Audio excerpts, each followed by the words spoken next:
ئەمڕۆ ئێمە یادی پیاوێکی مەزن دەکەینەوە، باوکی کۆچ کردووم عادل مراد. هزر و خۆشەویستی نێودڵی ئەو هەمیشا بێگەرد بوون. ئەو سەرۆک خێزانێکی بەوەفا، باوکێکی نەرمونیان، سەرکردایەکی خۆڕاگر بوو. جێی شانازیمە و خۆم بە بەختەوەر دەزانم کە باوکێکی وەک ئەوم بێبەخشرا.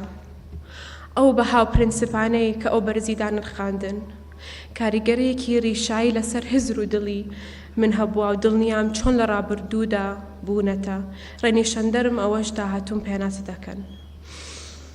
هەمیشە سەرسام بووم بە بوێری ئەو و چۆن هەرگیز ئامادەی دەستبەردان نەبوو لە بەهاو بیر و باوەڕەکانی.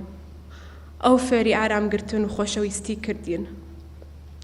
خەلیل جوبرانی شاعر دەڵێت هەر کات خەم دەیگرتیت دووبارە بە ناخی خۆتدا بچۆرەوە.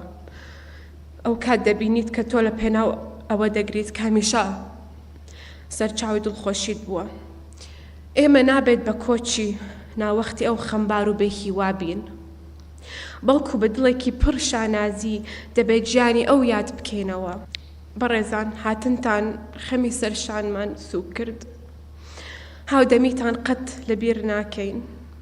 جێ خۆیەتی سپاسی لایەک بکەین، بە تایبەت ئەنجومەنی ناوەندی یەکێتی نیشتیمانی کوردستان و ئەو لایانانەی کە ئەم ڕێوڕەسمیان ڕێکخست.